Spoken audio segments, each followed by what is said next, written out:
The first time your dog sees your cat, its brain runs a threat assessment.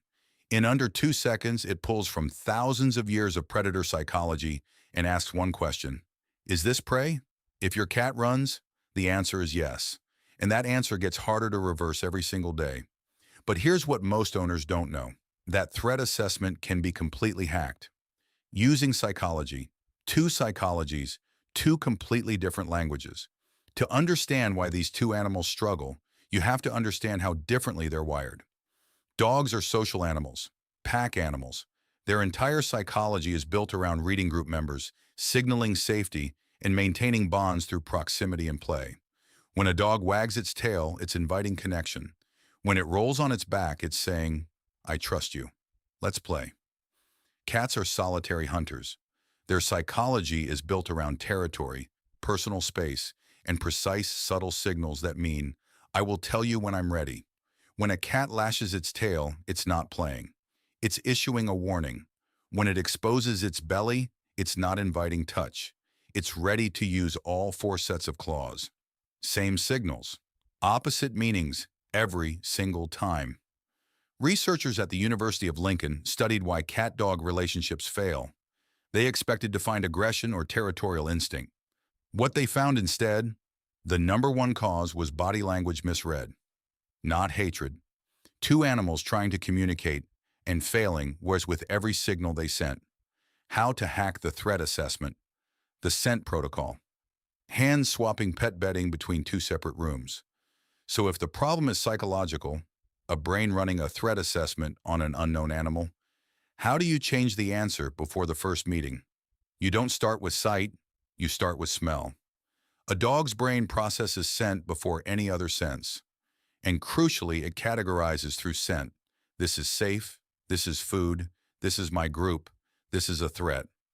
Before any visual contact, a dog that has already mapped another animal's scent doesn't run a fresh threat assessment when it sees them. That animal is already filed, already classified.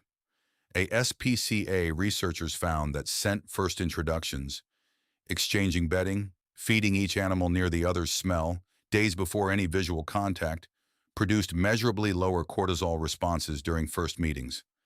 The animals weren't calmer because they liked each other.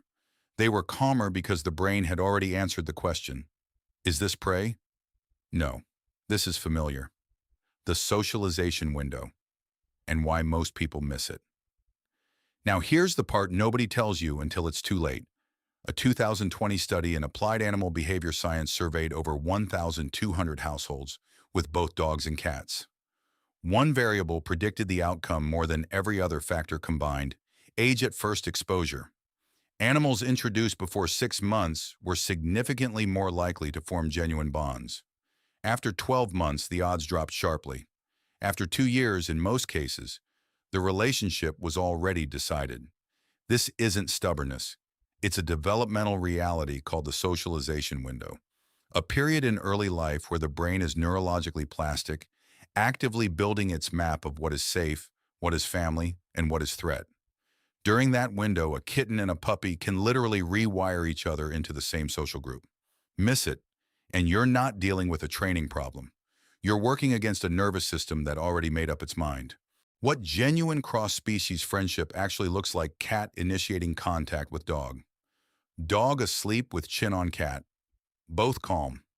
But here's what that same study found, the part that didn't make headlines.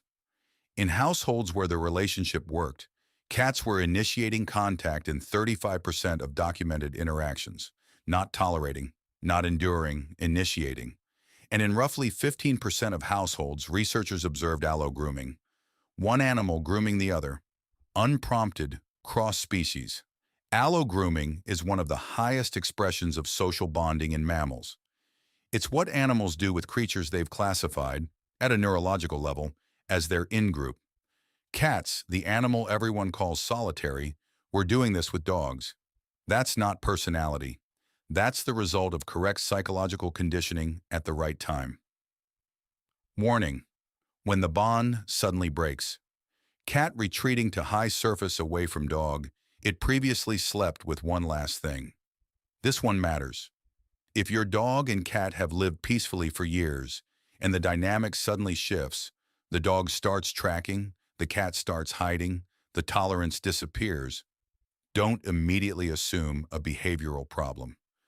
Dogs are extraordinarily sensitive to physiological changes in animals they're bonded with.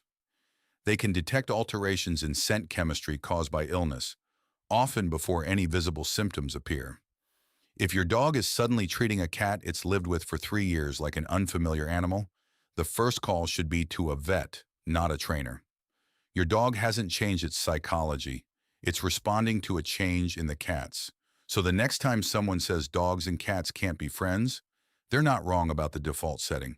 But the default setting is just psychology, and psychology can be worked with. When the timing is right, when the conditioning is right, what you get isn't two animals tolerating each other. It's two animals whose brains have decided they belong to the same group. Subscribe and drop a comment. Did your dog or cat start the friendship? And how long did it take?